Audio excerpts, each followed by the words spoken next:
and that's a good point. Like, but it, I don't think that the way our victory over TMOA is going to look like how we think it's going to look. Like, I think we're already seeing it.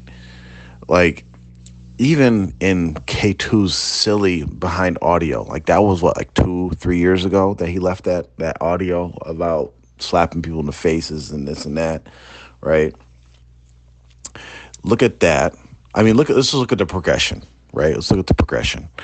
You have when I ask questions that, so no answers were given, no Quran or Sunnah or nothing. Some kind of letter was written to the community. I don't know what exactly it said, but had nothing about the Quran or Sunnah or justification or support for any of the beliefs and actions, right?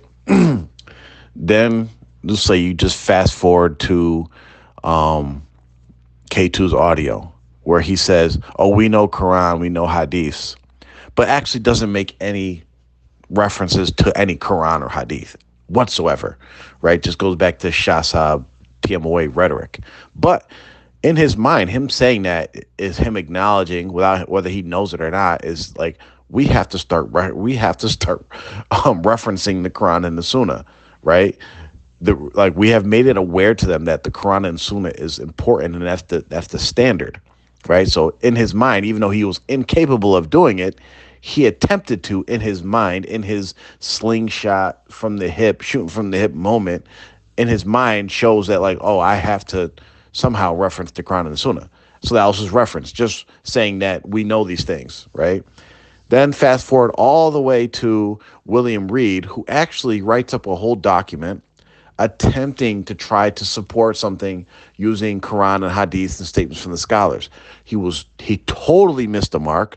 Like, the target was east, and he just like laid on his back and shot towards the west or whatever. Like he was not even close to the mark, but it was an attempt, and it's actually closer to than what has happened in the past. Then like even like Shabana Sun, when she's on there commenting, he's trying to make references to some ayats,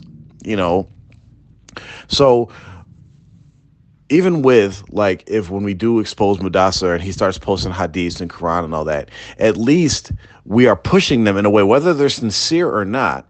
We're pushing them. There's things that we have done that have pushed them to actually closer to following the straight path of Islam. Like we mentioned even before about how before, like I got kicked out for just questioning. Amir got kicked out for just, having a question. And he didn't actually go to them. Like they searched him out. He got stitched on. He got kicked out for just having a question, a private question, right? We go to that to now where they're saying like, oh, you don't actually have to believe in seven sultans to be in the Jamaat, right? So that's actually an acknowledgement of like, yeah, it's possible that this is false, right?